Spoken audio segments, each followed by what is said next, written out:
회담이 5월 달에 열릴 것이라는 그러한 기대감을 전 세계에 갖게 했는데요. 이전에 우리 대북 특사단이 또 김정은 위원장을 만나서 또 남북 정상회담을 4월 달에 개최한다. 이런 합의까지 하고 왔습니다. 자, 이 급변하는 남북 관계 그리고 동북아 아시아의 이 관계, 이 문제를 우리가 어떻게 봐야 될지 세 분의 의견을 먼저 들어보도록 하겠습니다. 먼저 트럼프와 김정은 관계. 그전에는 하여튼 막말도 많이 하고요. 서로 그냥 완전히 그냥 말입니다. 그냥 죽여버릴 듯이 제 표현이 정확할 거야 아마. 핵폭탄 내 위에 내 책상에 버튼이 있다. 나도 있다. 그런 얘기가 할 정도였는데 완전히 급변하고 있어요. 이거 어떻게 봐야 됩니까? 대단하죠. 맨날 지금 말씀하신 대로 로켓맨. 예. 입에 달고 다니지 않습니까? 그다음에 정신 나간 사람. 네.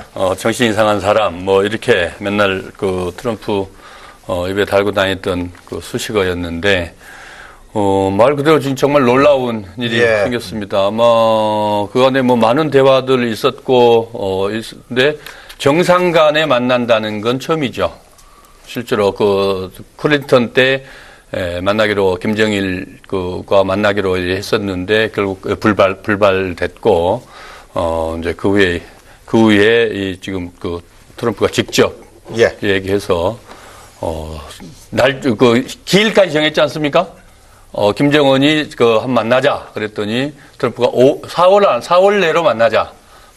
그랬는데, 지금 4월 남북 정상회담 잡혀 있고, 그래서 아마 이제 5월쯤 예. 되지 않을까 그렇게 생각을 합니다만은, 어쨌든 ICBM 대륙간 탄도미사일로 세계를 공포로 떨게 했고 한반도의 정세가 요동치게 만들었던 일들이 엊그제 같은데, 이 정상회담까지 해서 이 한반도에 훈풍이 불어오고, 또 이로 인해서 세계 평화를 만들어낼 수 있다면은, 예. 이건 뭐 엄청난 일입니다. 사실, 정영 안보실장이 대북 특사로, 북한에 다녀와서, 남북 정상회담을 가지고 왔고, 또, 공개할 수 없지만은, 트럼프에 직접 전달할 문건이 따로 있다라고 해서 특사로 가서, 아마 내일 원래 만나기로 돼 있었죠. 네. 내일 만나기로 돼 있는데, 직접 전화해서 빨리 만나자. 그래서 하루 예. 당겨서 정말 이례적인 일들이 뭐 하나둘이 아닙니다. 네. 그래서 만나게 됐는데, 결국 정상회담 약속을 하고, 뭐 여러 가지 합의문 이따 예. 말씀 나오겠습니다만은, 다행스러운 일입니다. 네. 그 국민들은 근데 굉장히 궁금해할 것 같아요. 김정은이 왜 갑자기 저렇게 해서 파격적인 제안을 하고 말이죠.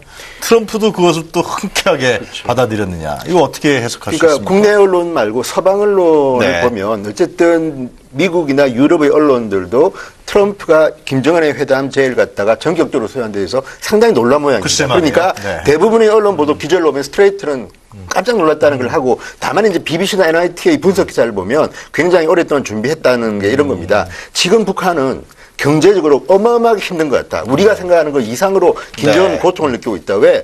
중국의 수출이 지금 35% 정도 줄었다고 합니다. 그렇다면 지금 북한 경제는 거의 3분의 1 이상이 지금 마비했다고 봐야 되는데, 이 고통을 이겨내기 위해서 김정은은 굉장히 이례적으로 트럼프의 대화를 제의했고, 또 트럼프가 누굽니까? NIT가 트럼프 대통령이 정용 실장 일행을 부른 뒷이야기를 쓴 걸 보면요, 굉장히 재밌습니다. 그러니까 정용 실장도 굉장히 겁날 정도로 놀랬던 게, 네. 자, 이런 겁니다. 자, 지금 서가반 의원 말씀하셨지만 원래는 다음날 만나야 되는데 바로 오라 그랬다. 그리고 그 자리에는 미국에서 안보에 관련되는 모든 중요한 인물들은 다 모은 겁니다. 한 20명 모였다고 예. 하더라고요. 그리고 난 뒤에 그 이야기를 듣다가 트럼프가 한마디 한 겁니다. 자, 정용 실장, 예. 당신이 직접 브리핑하시오. 백악관 기자실 브리핑 쓰지 마시고 더 많은 사람들한테 이야기하기 위해서 밖으로 나가서 이야기하시오. 그때 정상들이 왔을 때 거기서 하고 막 나가서 한다는 거기가 이제 가능이거든요. 정상회담 끝나고 나서 발표한 저 이야기 들고. 네. 그러니까 정용 실장이 겁이 난 겁니다. 문재인 대통령한테 전화를 한 겁니다.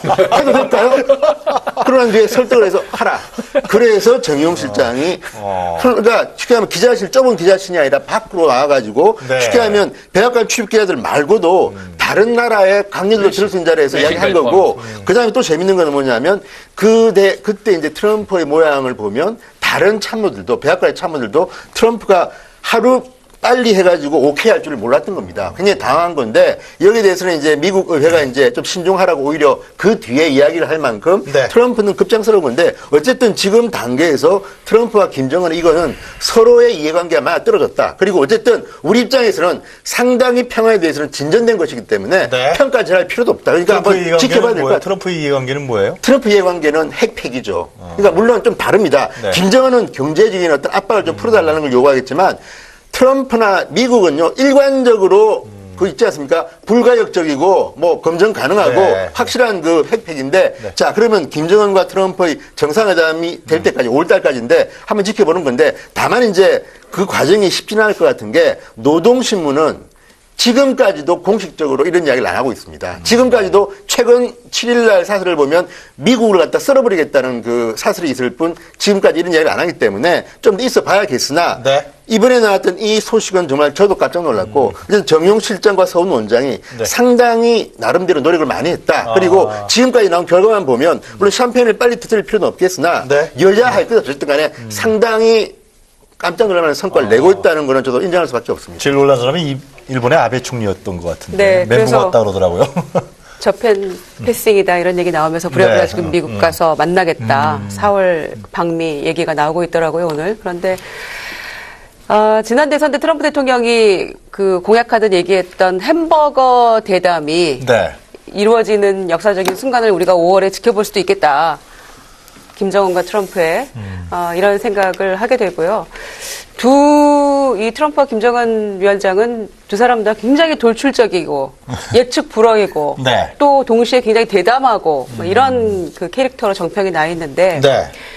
불과 얼마 전까지만 해도 아까 말씀하셨던 대로 서로 인신공격 그리고 뭐 금방이라도 이 한반도 전쟁 위기설 우리가 벗어날 수 없는 뭐 눈앞에 다가온 어떤 그런 위기감을 느꼈었는데 두 사람의 어떤 그 말폭탄이 네. 정말로 이제 이 현실화되는 거 아닌가라는 그런 위기감도 많이 느꼈었던 게 사실이죠. 그런데 전격 만납시다. 오케이. 이렇게 된 거 아닙니까? 네. 그리고 트럼프 대통령이 정용 실장에게 그 정도의 파격적인 어떤 예우를 해준 것이고요. 또 동시에 후일담을 들어보니까 김정은 위원장이 정용 실장에게 트럼프와 만나면 정말 그 상상 이상의 기대 이상의 큰 성과를 가져올 것이다, 낼 것이다 이런 얘기를 또 했다는 거예요. 전언에 의하면 그런 거 보면 뭔가 파격적인 카드를 또 준비하고 있는 게 아닌가 이런 그래요? 생각도 들고요. 아무튼 예상치 못한 일들의 연속이고 이 며칠 예. 동안이 그리고 불과 2, 3개월 전만 해도 상상하지 못한 일들이 지금 눈앞에서 예. 벌어지고 있는 거에 대해서 굉장히 다행이고 뭐 모든 사람 뭐 아마 세계가 반기고 있는 그런 순간이겠죠. 네. 다 깜짝 놀랐고 그러나 동시에 이제 그 보수 야당에서 걱정하고 있는 것은 네. 9.19 합의나 또는 2.29 합의 2012년에 네. 그런 것이 비핵화에 대한 합의가 또 아무렇지도 않게 또 파기가 됐던 그런 북한이 전력을 가지고 있기 때문에 네. 그런 흑역사가 또 어느 순간 또 어느 한가 꼬투리를 잡아서 반복되는 게 아니냐라는 의구심을 또 갖고 있는 것도 사실이죠. 그래서 네. 그런 부분들에서 정말 지금이야말로 저는 여야 할 것 없이 좀 힘을 네. 모아서 어렵게 가져온 이 기회를 조금 한반도 평화의 물꼬를 트는데 조금 함께 노력해야 될 시점이 아닌가 그런 네. 생각을 동시에 해봅니다. 소연님, 그러면 상당히 그 정치권에서 논란이 있었지만 대북 특사단, 이 누가 가느냐, 누구는 안 된다, 이런 얘기까지 막 있었는데, 이 정용 실장이 수석 대표죠. 예. 로 한 그 대북 특사단이 나름대로 성과를 낸 거라고 봐야 되는 거죠. 좀 큰 성과를 예. 낸 거라고 봐야 안 되겠습니까? 네. 왜냐면은, 왜냐면은 지금 남북 정상회담, 북미 정상회담까지 끌어냈으니까요. 북미 정상회담이라는 용어는 참 우리가 거의 그렇죠. 별로 안 썼던 것 때문에. 쓰는 게 아니고 정말 상상하기 어려운. 잘 모델을 못 하시는 거예요. 그렇죠. 끌어냈으니까요. 그런데 네. 실제로, 정영 안보실장이 트럼프 대통령 접견 후에, 네. 백악관 뜰에서 브리핑한 내용들을 보면은 따박따박 잘 챙겼어요. 김정은이 비핵화에 대한 분명한 의지를 갖고 있다. 또, 북한은 향후 어떤 핵미사일 실험도 자제하기로 약속을 했다. 그 다음에, 우리 알고 있다시피 한미 군사훈련 기왕에 한미 군사훈련은 뭐 계속 그거 이해한다. 할 수도 있다. 이해한다. 그게 파격이었어요. 그렇죠. 아, 아주 파격적인 게 아닙니까? 그다음에 가능한 한 빠른 시일 안에 조기에 트럼프를 만나고 싶다. 이게 이제 김정은의 그 의사들을 뜻을 그렇게 정확히 전달했고 우리 대한민국 한반도 비핵화에 대한 단호한 우리 한국은 분명하게 북한에 대해서 네. 평화적 해결, 단호한 의지를 가지고 있다. 비핵화에 대해서 트럼프 대통령과 평화적 해결을 위해서 외교적 과정 지속에 대해서 낙관했다. 아까 말씀드렸듯이 만나면은 뭔가 좋은 해결책이 나올 거다. 그런 것들이고 그리고 미국과 우방국들이 북한의 구체적인 행동으로 보여줄 때까지 압박 지속에 대해서도 압박과 압박을 지속한 것에 대해서 분명하게 우리 단합해서 그렇게 해야 된다는 입장까지 분명하게 트럼프에 견지를 했거든요. 그렇게 하나하나 아주 세심하게 그러면서도 친밀하게 그러면서도 분명하게 북한과 미국을 오가면서 이른바 중매자, 문재인 대통령을 대신해서 중매자 역할을 다 해냈는데 서훈 원장의 예. 어떤 그런 물밑대화 능력 이런 부분들이 물론 나중에 다 밝혀지겠지만은 실제로 김영철 통전부장과 서훈 그리고 미국 CIA 국장 이 삼라인이 많이 움직였다고 봐야 되는 건가요? 우리가 이제 이런 내용들이 결실을 맺기까지 단기간 내에 지금 이루어진 거잖아요. 그때 그 전에 거슬러 올라가고 그러면 어떻게 해서 단기간 하루 이틀 사이에 북한에 가서 하루 이틀 미국에 가서 하루 만에 이런 성과를 낼 수 있느냐. 이게 사실은 평창 올림픽 때 김여정 특사가 오고 김영철 왔고, 김영철 호텔방 왜 밖에 벗어나지 않고 그 안에는 콕 박혀 있었다 그랬는데, 그 콕 박혀 있게 만들면서 많은 얘기들을 물밑에서 했고, 진지하게 이 대화들을 이끌어냈고 또 신뢰를 확보했다. 이런 것들이 또 김여정 청와대에서 문재인 대통령도 신뢰를 만들었고, 문재인 대통령이 정의용 특사 할 때 친서를 통상 연설 비서관들이나 또는 관계자들이 작성해서 문재인 대통령이 이 보고 서명해서 보내는 게 네. 이 청와대인데 문재인 대통령이 직접 작성했다는 거 아니겠습니까? 이런 것들이 진정성들이 결국 남북 간의 가장 중요한 게 신뢰인데 네. 이 신뢰를 위한 이 진정성들이 전달됐고 또 그런 내용이 있는 알겠습니다. 것들이 트럼프 대통령에게도 분명하게 그게 신뢰를 확보했기 때문에 네. 이런 것들이 결과물을 얻어낼 수 있지 않았겠냐. 진현님 이렇게 어떻게 보여집니다. 대북 특사단이 나름대로 역할을 했다고 저는 보시는 거예요? 일단 제가 기대했던 거에 비해서 대북 특사단은 상당히 열심히 하고 굉장히 많은 성과를 낸 건 사실입니다. 그렇지만 네. 여기서 또 우리가 너무 흥분할 필요는 없는 게 이런 거는 있습니다. 뭐냐면 과거에 비해서 이번에 그 남북 간의 정상회담 합의 이런 것도 합의문이라는 게 존재하지가 않습니다. 무슨 네. 말이냐면요. 외교라는 거는 두 명이서 이제 이 외교 대화를 하게 되면 같이 합의문을 냅니다. 이거는 합의문을 내고 그게 말고는 각자 얘기를 하는데 네. 지금 북한은 지금 북미 정상회담 부분도 그렇고 남북 정상회담 부분도 그렇고 합의문이라는 게 없습니다.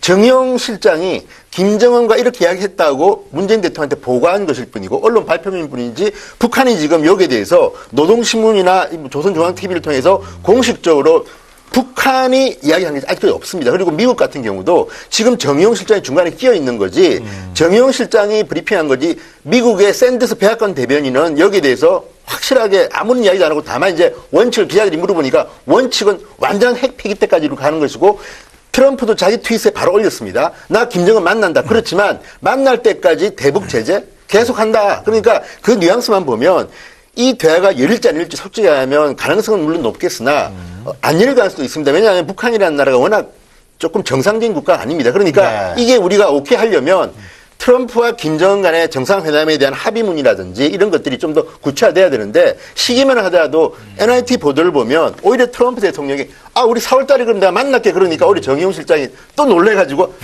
우리가 먼저 만나고요. 우리 다음에 5월 달.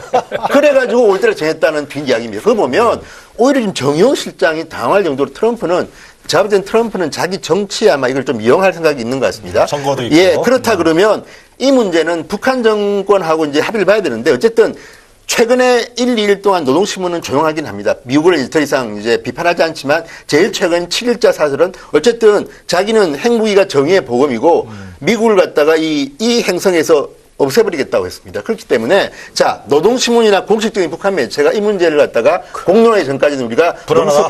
불안한 거 있습니다. 그렇지만 근데 어쨌든 이걸 또 엎어요? 아니요. 김정은이 그러진 않을 것 아니 같아요. 그럴 수도 있죠. 왜냐하면 북한이 그동안에 너댓 번 엎었습니다. 그러니까 북한이 그전에 했던 걸 보면 예. 시기가 한두 달 지나면 엎어버린 경우가 많았는데 다만 이번에는 김정은이라는 젊고 새로운 지도자가 왔기 때문에 네. 과거와 좀 다를 거라는 기대를 가져보는 것이지 우리가 완전히 깰 수는 없고요. 또 하나는 문재인 대통령의 저는 스탠스가 좀 좋다고 보는 게 네. 어쨌든 그전에 이제 노무현 정권 때나 김대중 정권 때와 좀 다른 이유가 뭐냐면 그때는 처음 만난다는 것 때문에 굉장히 설렜던 게 있습니다. 그런데 이번에는 세 번째인데다가 뭐라고 했습니까? 문재인 대통령 워딩 그대로 이야기하면 남북 정상회담은 유리그릇 다루듯이 해야 된다. 그리고 나는 정상회담을 위한 대북 제재 완화는 안 하겠다. 저는 이 말은 전 지켜야 한다고 보는 이유가 많은 국민들이 또 걱정하는 게 뭐냐면 북한이 과거에 했던 게 뭡니까? 이렇게 합의 보고 난 뒤에 평화를 이야기하고 지원을 왕창 받은 뒤에 나 몰라라 또 깨버리는 거 아닙니까? 그러니까 저는 어쨌든 마지막 순간까지 4월달 문재인 대통령이 만날 때까지는 어쨌든 대북제재 완화해서도 안 되고 북한에 퍼주해서도 안 된다.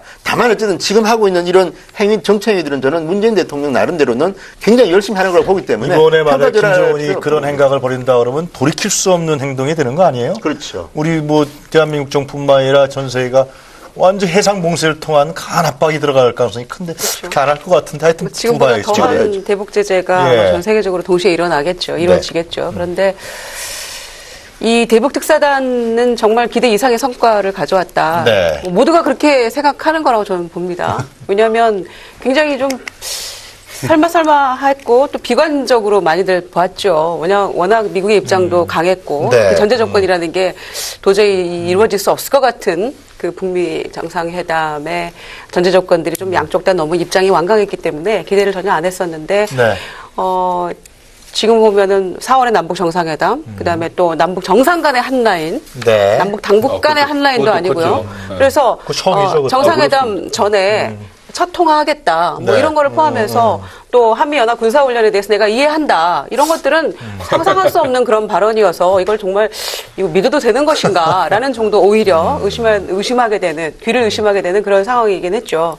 그런데 이제 이 6개 항의 합의에 대해서 홍준표 대표가 네. 이거 김정은이 불러주는 대로 써온 거 아니냐 이제 이런 식으로 폄하를 했었는데 대표회담에서는. 아마 이제 그것에 대해서 그게 사실이 아니다라는 걸 강조하기 위해서 청와대에서 문 대통령이 제안한 것을 김정은이 수용한 것이다. 이제 이런 걸 또 굉장히 강조하고 있더라고요. 그래서 오늘 보도된 걸 보니까 그동안에 이제 미사일 발사하고 새벽마다 발사하고 이래가지고 굉장히 또 괴롭혔죠. 이 NSC 회의를 또 새벽에 개최해야 되고 열어야 되고 대통령이 그거에 대해서 이 밤잠 설치 거 미안하다. 그래서 이제 밤잠 설치게 해드리지 않겠다. 뭐 이런 발언들을 했다는 많이 걱정하네요, 이 이제. 특사단 그래서 이제 와서 걱정이 되는 것인지 그래서 진작에 좀 그렇지. 특사단과의 대화가 예. 이제 그런 후일담들이 굉장히 나오고 있어서 아마 더 많은 파격적인 어떤 이야기들이 나오지 않을까 국민들이 좀 기대하고 있는 네. 것 같아요. 그래서 4월 정상회담에서도 또 판문점에서 열리는 여러 가지 상징적인 의미들도 있고 해서 굉장히 기대가 되는데 네. 여태껏 또 이 북한이 작은 것에 꼬투리 잡는다고 말씀드렸던 것처럼 5월 북미 회담도 과거 2000년에 클린턴과 김정일 만남을 앞두고 뭐 장소 문제로 또 틀어진 것도 있었고요. 그래서 평양이냐 워싱턴이냐 이런 부분도 있고 그래서 굉장히 많은 변수가 여전히 우리에게 남아 있어서 좀 지켜봐야 될 것 같고요. 네. 다만 이 대북 특사단의 이런 그 예상치 못한 기대 이상의 어떤 성과에 대해서는 인정할 건 인정해야 된다고 생각합니다. 그래서 그런 점에 있어서는 이 미국과의 관계에 조금 더 이 중점을 둔 그렇죠. 정용 실장을 단장으로 한 이 대북 특사단이 이 기대 이상의 성과를 냈다 이렇게 좀 그런 평가하고 싶습니다. 측면에서 두 분 말씀드려서 짧게 말씀 더 조합 정리하시게. 하면은 그나마도 시기적으로 참 이게 다행이고 좀 운이 있다 싶어요. 네. 지금 두 분 말씀 주셨듯이 이 그 정상회담이 그다음에 또 여러 가지 회담 협의했던 것들이 중간중간에 깨진 일이 있었는데 이번 클린턴 때 대표적인 거 아니었습니까? 근데 사실 그때는 클린턴 대통령의 임기 말입니다. 재선 임기 말이었거든요. 그리고 그 다음 선거가 해서 엘고가 지고 조지 W. 부시가 됐어요. 결국 이게 이 선거가 선거직인데 선거 임기 말에 하다 보니까 그다음 정권은 이어지지 않아서 결국 이런 것들이 깨졌는데 이번에는 지금 클린턴이 임기 초고 또 다행스러운 게 트럼프가 지금 임기 초고. 예, 트럼프가 임기 초고 그다음에 12월 달에 또 중간 선거를 치러야 되는데 지금 지지도는 바닥입니다. 이례적으로 임기 초부터 그래서 뭔가 성과를 내야 되는데 성과 낼 게 별로 없어요. 예. 그러다 보니까 이제 이런 것들이 예, 알겠습니다. 좀 그러면은 더 나은 분위기로 작용을 하고 있다고 봐야죠. 노무현 김정일 두 사람이 이제 그 지도자가 정상회담 한 지 11년인데 11년 만에 열린다는 이번 만약에 4월달에 남북 정상회담이 예정대로 열린다면은 네. 의제가 뭐가 될 거라고 판단하세요? 의제는 뭐 여러 가지 있을 수 있다고 생각합니다. 누구보다 이제 모두가 관심 갖고 있는 비핵화 문제는 반드시 비핵화가 제일 중요한 의제가 가장 되겠죠. 중요한 의제가 되겠죠. 거론이 될 거라고 양 생각하고요. 정상이 비핵화에 대해서 합의문을 내야 되지 않을까 싶기도 한데. 예. 네, 지난번에 이제 그 김영철 통전부장. 네, 왔을 때 그때 이제 비핵화 관련한 이야기를 뭐 문 대통령이 했을 때 듣고 있었다. 아마 전할 것이다. 그런 얘기 지난번에 저희가 얘기를 나눴었는데 비핵화 문제가 아무래도 가장 큰 네. 이슈가 될 거라고 생각하고요.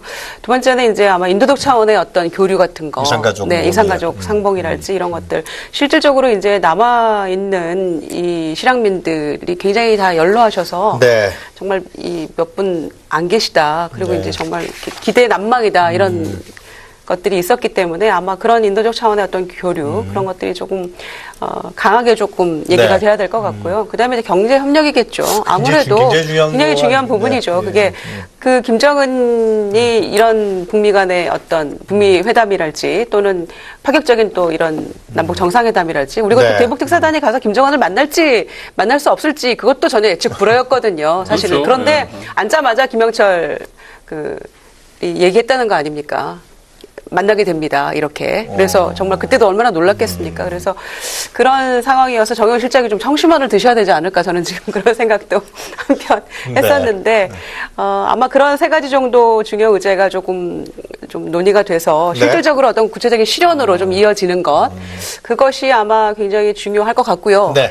아마 그런 여러 가지 결과에 따라서 또 5월에 이어질 북미 회담에도 네. 구체적인 또 아젠다가 정해지지 않을까 이렇게 생각을 합니다. 개성공단 문제 같은 경우도 좀 얘기를 해야 될 것 같은데 어떠세요? 개성공단뿐만 아니라 지금 북한은 경제적인 원조를 굉장히 애타게 바랄 겁니다. 그런데 네. 문제는 제가 지금 진행되는 걸 보면 이걸 가지고 주도하는 사람이 누구냐를 보면 제가 볼 때는 적어도 문재인 대통령이나 트럼프 대통령이라기보다는 김정은입니다. 김정은이다. 왜냐하면 아시다시피 신년사부터 해서 평창올림픽을 통해서 지금까지 우리가 예상 못했던 것들을 지금 하고 있습니다. 왜 그렇겠습니까?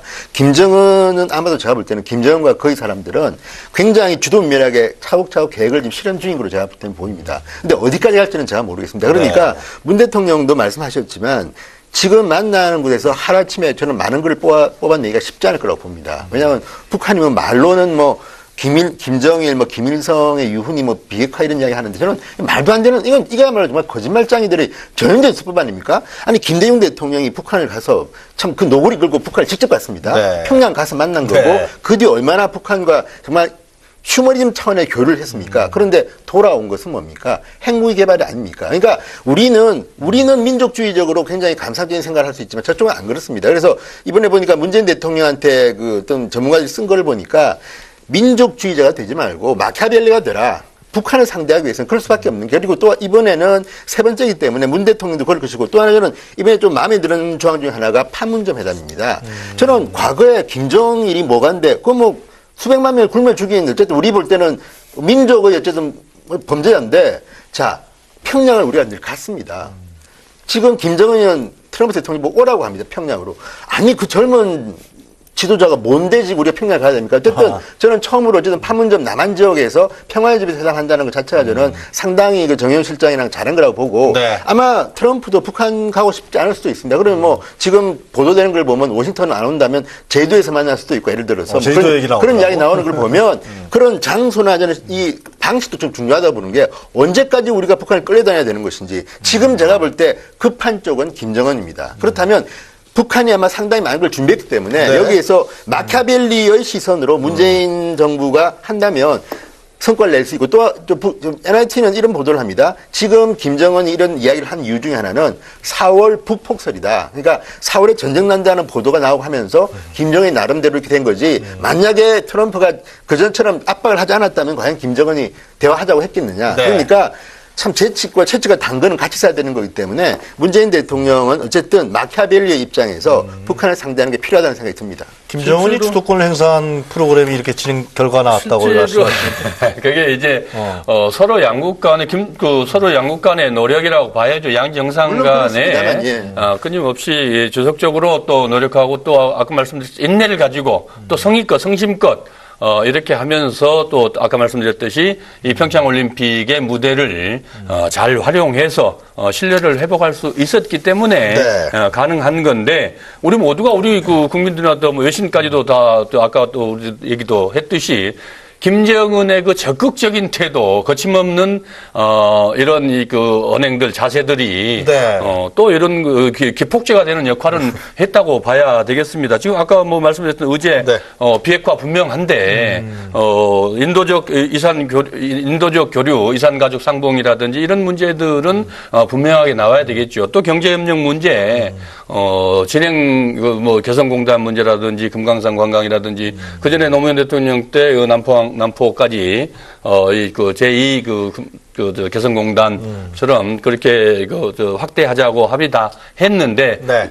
6.15 14 선언 정상회담이 합의 사항들이 지금 지켜지지 않았거든요. 그런 것들을 하나하나 이렇게 차근차근 준비할 거라고 생각합니다만은 첫 술에 문재인 대통령도 말씀하실 때 첫 술에 배부를 수 없듯이 또 4월에 만나고 지금 5월에 트럼프와 북미 간의 정상회담을 앞두고 있는데 네. 지금의 문제는 이 북핵을 어떻게 풀어낼 것인지 이 북핵을 어떻게 풀어낼 것인지 또 이번 그래서 4월에 우리 정상 간 남북 정상 간에는 그런 신뢰를 회복하고 단순히 우리 그 남북 간의 신뢰뿐만 아니고 우리 인류의 신뢰를 회복해서 아까 뭐 자유한국당에서 예. 그러고 다 의심의 눈초리들을 일단 거두게 해서 북미 간의 북미 정상 간에 네. 결국 이 비핵화 문제를 잘 합의해서 성공할 수 있도록 그 초석을 까는 게 중요할 거고 그러면은 경협 문제는 그게 전제되지 않으면은 사실 뭐 우리가 한다고 지금 상황에서는 과거처럼 우리가 남북 간에 한다고 해서 할 수 있는 일이 아니지 않습니까? 이거는 유엔의 제재 결의가 풀려야 될 사안이기 때문에 그래서 그런 하나하나들을 우리가 할 수 있는 일과 또 지금 당장 할 수 있는 일 또 그다음에 할 수 있는 일들 또 이걸 이루기 위해서 우리가 서로 또 남북 간에 신뢰 구축을 해야 할 일들 하나하나 체크리스트를 잘 만들어낼 거다. 네. 이렇게 그런데 그 생각이 수요일 듭니다. 날 열렸던 청와대에서의 대표하고 문재인 대통령의 회담에서는 이 홍준표 대표하고 문재인 대통령 간의 이 남북 문제를 푸는 방식에 대해서 아주 입장이 확연하게 갈라섰어요. 그렇지 않습니까? 이 문제도 상당히 우리가 넘어야 될 산인 것 같은데 이런 극명한 차이들을 어떻게 좀 좁힐 수 있을지도 좀 궁금할 것 같아요. 어떻게 보십니까? 그러니까 야당 지도자 입장에서는 어쨌든 간에 감사하는 입장에서 그런 회의를 가지고 할 수밖에 없는 겁니다. 그리고 그 보면 이제 언론에 보도된 헤드라인 이런 겁니다. 네. 자, 이제 홍준표 대표가 주의사항을 이야기하니까 그러니까 문재인 대통령이 그럼 대안을 내놓으라 그러니까 아니 정보도 많고 최고 지도자인 대통령이 야당 지도자부터 대안을 내놓으라고 하는데 제가 볼 때 그게 맞는 게 대통령의 현장은 정말 다른 사람이 모르는 고급 정보도 많고 판단을 내려야 되는 것이고 야당 지도자는 걱정되는 걸 이야기하는 겁니다. 당장 저는 걱정되는 게 오늘도 유승민 이제 대표가 이야기했지만 자 송영무 국방장관이 지금 그런 이야기를 했다고 합니다. 미국 태평양 사령관을 만나서 핵잠수함은 이번에 올 필요 없다 뭐 이렇게 이야기했다고 했다가 지금 또 구설에 올랐는데 이럴 때도 국방부 장관은 열심히 나라를 지켜야 되는 것이고 그거는 통일부 장관은 그런 이야기 할 수가 있겠지만 그렇게 또 하나 이제 문제는 통일부가 정부의 그 통일 교재에서 북한의 남침이나 이런 도발을 뺐다고 합니다. 지금 그 때문에 지금 시끄러운데 그런 것도 저는 아니라고 보는 이유가 아니 위안부 문제든 뭐든 간에 우리 역사에 남길 것 아니 솔직히 100만 이상이 목숨을 잃은 6.25 남침을 갖다가 교재에서 없애버린다? 저는 이런 것들도 저는 통일부가요? 통일부가 통일 교재에서 없앴다고 합니다. 그래서 오늘 지금 좀 시끄러운데 이런 것들은 저는 너무 섣부른 게 정상회담은 문재인 대통령 말처럼 정상회담 하는 것이고 각자의 일에서 각자의 원칙은 지켜야 되는 것이지 아니 대통령과 김정은이 만났다고 해서 하루아침에 북한이 저지른 그동안의 범죄가 사라지는 겁니까? 김정은은 공허부를 처형하고 지금 어쨌든 유엔에서 비판하는 그런 지도자입니다. 독재자입니다. 그런데 그걸 갖다가 한번 만난다고 해서 이렇게 하루아침에 이렇게 색깔 바꾸는 건 절대 아니라고 보고 원칙, 그러니까 문재인 대통령 이야기대로 하면 된다고 봅니다. 아니, 정상회담을 하기 위해서 과거처럼 뭐 퍼준다든지 또는 무슨 네. 저 대북 제재 완화 없습니다. 그 이야기를 지킨다면 저는 오히려 문재인 대통령이 국민 모두의 신뢰를 얻는 것이고 정말 여기에 누군가가 문재인 대통령의 정상회담에 끼어들어가지고 뭐 자기 어떤 생각이나 이념을 갖다 그 슬쩍 넣으려고 한다면 저는 오히려 힘들어진다. 그래서 저는 북한을 다루는 방법은 조금 냉정할 필요가 있다. 그리고 저는 지금까지는 상당히 그런 의미에서는 문재인 대통령이 쿨하게 해온 면이 있기 때문에 네. 이 기조를 지켜라. 그렇지 않으면 지금 국방장관의 그런 발언이라든지 이런 것들은요. 복에 따라서는 상당히 오해를 살 소지가 그럼 홍준표 많습니다. 대표의 스탠스는 상당히 적극적 의미로 현 정부에서 해석해야 된다. 그런 말씀이신 건가요? 글쎄요, 이제 제가 보기에는 네. 우려를 표명했어요. 보수 야당 대표의 입장에서. 이 남북 정상회담이나 뭐 이런 이야기들이 특사단의 어떤 가져온 결과들이 핵무기 완성을 위한 시간 벌어주기용 아니냐라는 이 국민들의 우려가 있다. 대안 있냐? 이렇게 물어본 거예요. 그러니까 평소에 문재인 대통령 같으면은 아마 거기에 대해서 그렇게 아마 직설적으로 받아치는 그런 경우는 별로 보지 못했던 것 같아요. 그래요. 그런데 그러면 당신은 대안 있냐? 이렇게 나온 거죠. 그래서 저는 아마 글쎄요. 두 분 다 조금 더 이렇게 수위 조절을 했으면 어땠을까 그런 생각이 드는 게 네. 그런 우려가 있으니 좀 잘했으면 좋겠습니다. 라고 이렇게 완곡하게 뜻을 전달했으면 어땠을까 그런 생각도 들고요. 그럼 또 대안 있냐라고 야당 대표에게 얘기하면 야당 대표가 내가 대통령도 아닌데 또 이렇게 얘기할 수밖에 없는 거 아닙니까? 그래서 아마 그 약간의 좀 감정 섞인 설전이 있었던 것 같은데 결과적으로는 우리는 굉장히 좋은 기회를 가진 것이고 네. 그게 또 실제로 북한이 어떻게 나올 것인지 북한은 조별 섞게 하는 거는 우리가 많은 경험을 했으니까 네. 그거는 조금 시간을 두고 지켜봐야 될 문제긴 하지만 지금으로서는 조금 희망 섞인 기대를 좀 가지면서 좀 차분하게 오늘 보니까 이 남북 정상회담 준비 실무위원장이 임종석 비서실장을 임명을 했더라고요. 그러더라고요. 그러니까 따지고 보면 시간이 또 얼마 남지 않았으니까 그런 것들을 포함해서 조금 여야가 힘을 합쳤으면 좋겠네요. 아무래도 문재인 정부에서는 좀 야권을 많이 좀 끌어들여서 그죠? 통합하는 분위기로 해서 남남 갈등을 없애려고 하는 그러한 정치적 노력도 필요하지 않을까 싶기도 한데요. 실제로 문재인 대통령이 취임 예. 일성에 가장 중요한 게 그 여야 협치를 하겠다. 여야정 그래서 협의하겠다. 취임식 끝나고 다 네. 감사를 방문을 하지 않았습니까? 그리고 무엇보다 특히나 외교 안보 관련된 사안들은 야당과도 협의하겠고 구체적으로 다 설명드리겠다라고 했는데 사실 그런 노력들을 문재인 대통령이 열심히 했죠. 외국 순방 갔다 왔을 때도 과거에도 그랬기는 했습니다만은 그랬었는데 결국 홍준표 대표 늘 네.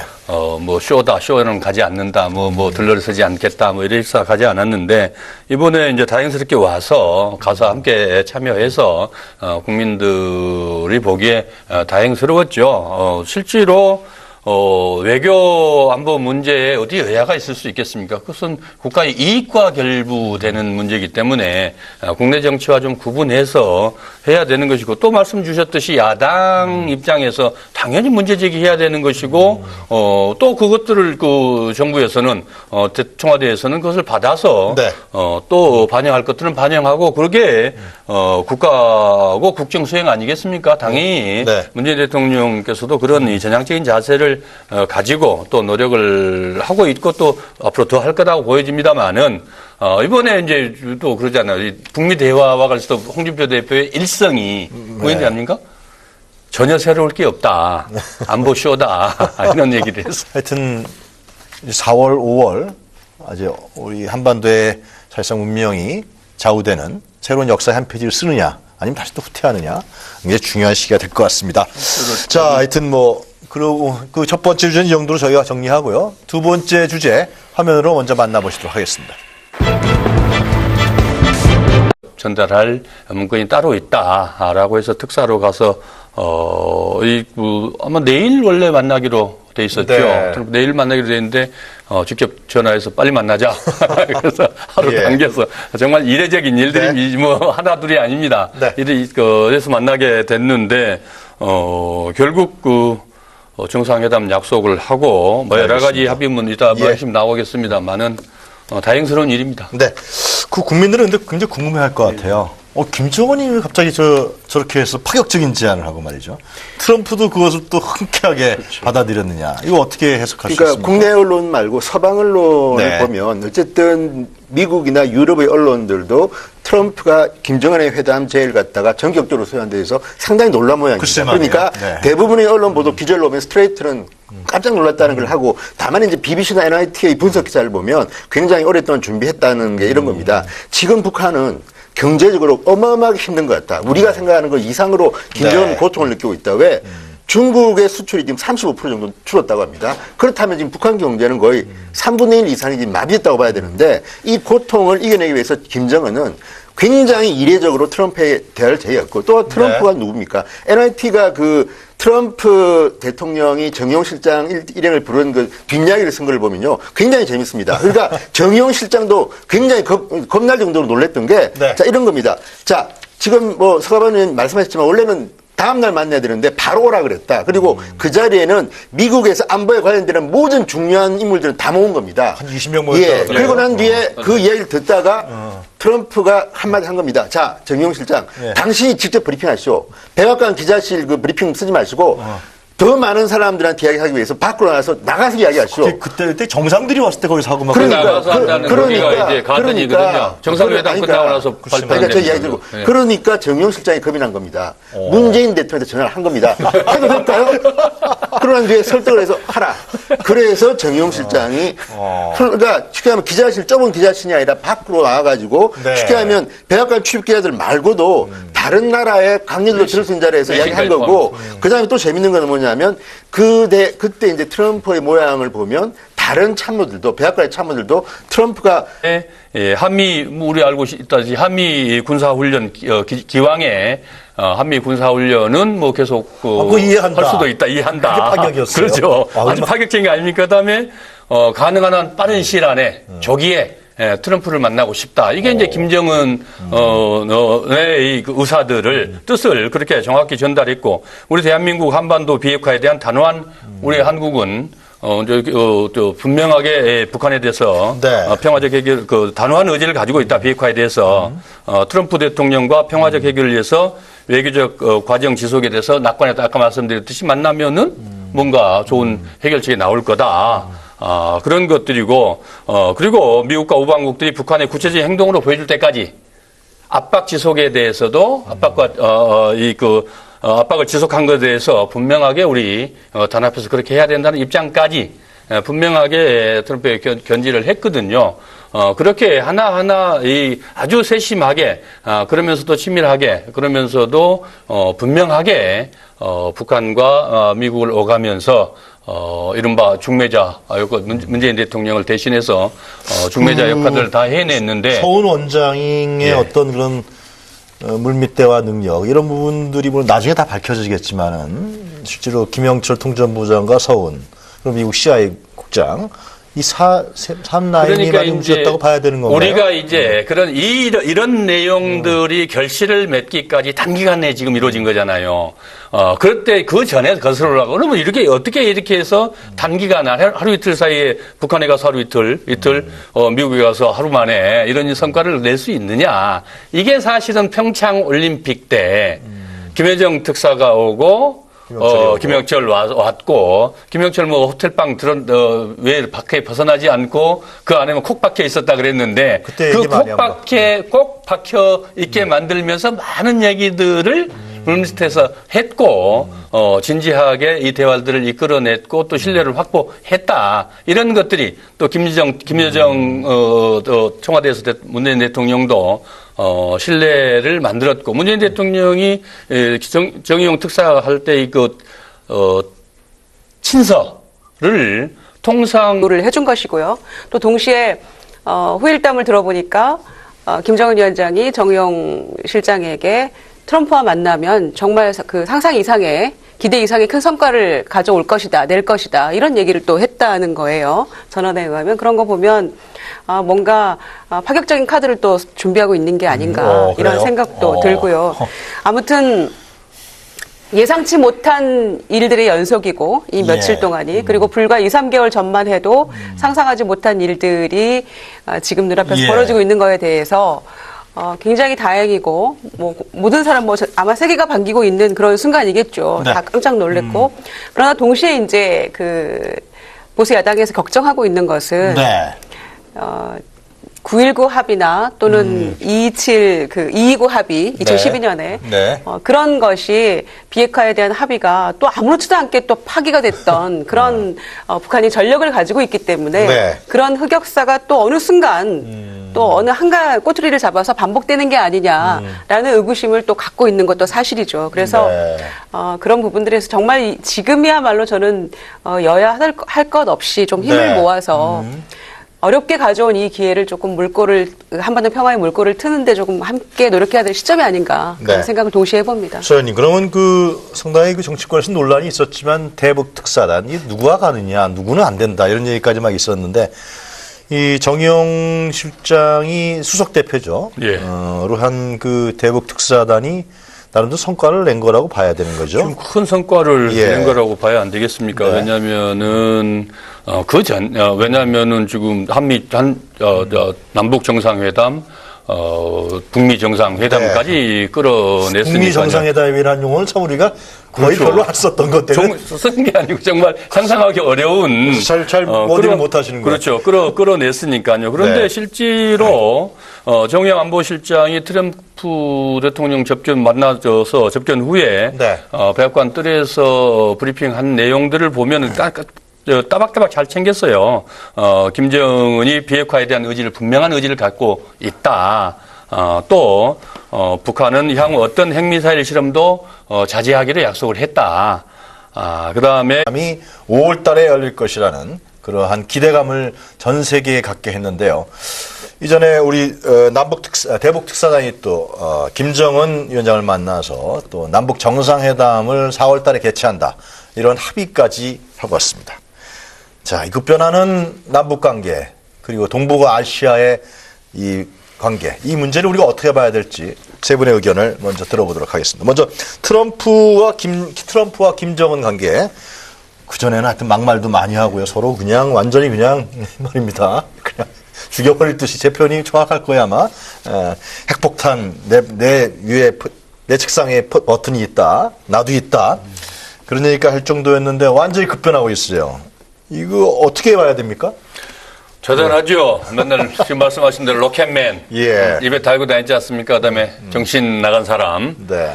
정신 이상한 사람. 이렇게 맨날 트럼프 입에 달고 다녔던 수식어였는데, 말 그대로 지금 정말 놀라운 일이 예. 생겼습니다. 아마 그 안에 많은 대화들 있었고, 근데 정상 간에 만난다는 건 처음이죠. 실제로 클린턴 때 김정일과 만나기로 했었는데 결국 불발됐고, 이제 그 후에 지금 트럼프가 직접 예. 얘기해서, 기일까지 정했지 않습니까? 김정은이 한번 만나자. 그랬더니 트럼프가 4월 내로 만나자. 그랬는데, 지금 4월 남북 정상회담 잡혀 있고, 그래서 아마 이제 5월쯤 예. 되지 않을까 그렇게 생각을 합니다만은, 어쨌든 ICBM 대륙간 탄도미사일로 세계를 공포로 떨게 했고 한반도의 정세가 요동치게 만들었던 일들이 엊그제 같은데, 이 정상회담까지 해서 이 한반도에 훈풍이 불어오고, 또 이로 인해서 세계 평화를 만들어낼 수 있다면은, 예. 이건 엄청난 일입니다. 사실, 정의용 안보실장이 대북 특사로, 북한에 다녀와서, 남북 정상회담을 가지고 왔고, 또, 공개할 수 없지만은, 트럼프에 직접. 하루 빨리 해가지고 오케이 할 줄을 몰랐던 겁니다. 굉장히 당한 건데 여기에 대해서는 이제 미국 의회가 이제 좀 신중하라고 오히려 그 뒤에 이야기를 할 만큼 네. 트럼프는 급장스러운 건데 어쨌든 지금 단계에서 트럼프와 김정은은 이거는 서로의 이해관계가 많이 떨어졌다. 그리고 어쨌든 우리 입장에서는 상당히 평화에 대해서는 진전된 것이기 때문에 네. 평가를 할 필요도 없다. 그러니까 한번 지켜봐야 될 것 같아요. 트럼프 이해관계는 뭐예요? 트럼프 이해관계는 핵폐기죠. 그러니까 물론 좀 다릅니다. 네. 김정은은 경제적인 어떤 압박을 좀 풀어달라는 걸 요구하겠지만 트럼프나 미국은요 일관적으로 그 있지 않습니까? 불가역적이고 뭐 검증 가능하고 네. 확실한 그 핵팩인데 자 그러면 김정은과 트럼프의 정상회담이 될 때까지 5월 달까지인데 한번 지켜보는 건데 다만 이제 그 과정이 쉽지는 않을 것 같은 게 노동신문은 지금까지도 공식적으로 이런 이야기를 안 하고 있습니다. 지금까지도 최근 7일 날 사설을 보면 미국을 갖다 썰어버리겠다는 그 사설이 있을 뿐 지금까지 이런 이야기를 안 하기 때문에 좀 더 있어 봐야겠으나 네. 이번에 나왔던 이 소식은 정말 저도 깜짝 놀랐고 정용 실장과 서훈 원장이 상당히 나름대로 노력을 많이 했다. 그리고 지금까지 나온 결과만 보면 물론 샴페인을 빨리 터뜨릴 필요는 없겠으나 네. 여야 할 것 어쨌든 간에 상당히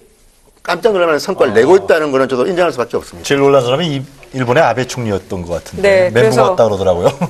저펜 패싱이다 이런 얘기 나오면서 부랴부랴 네. 지금 미국 가서 만나겠다. 4월 방미 얘기가 나오고 있더라고요, 오늘. 그런데 지난 대선 때 트럼프 대통령이 그 공약하듯 얘기했던 햄버거 대담이 네. 이루어지는 역사적인 순간을 우리가 5월에 지켜볼 수도 있겠다.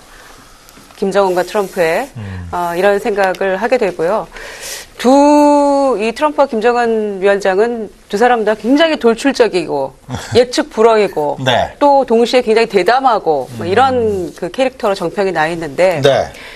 불과 얼마 전까지만 해도 아까 말씀하셨던 대로 서로 인신공격 그리고 뭐 금방이라도 이 한반도 전쟁 위기설 우리가 벗어날 수 없는 뭐 눈앞에 다가온 어떤 그런 위기감을 느꼈었는데 두 사람의 어떤 그 말폭탄이 네. 정말로 이제 이 현실화되는 거 아닌가라는 그런 위기감도 많이 느꼈었던 게 사실이죠. 그런데 전격 만납시다. 오케이. 이렇게 된 거 아닙니까? 네. 그리고 트럼프 대통령이 정용 실장에게 그 정도의 파격적인 어떤 예우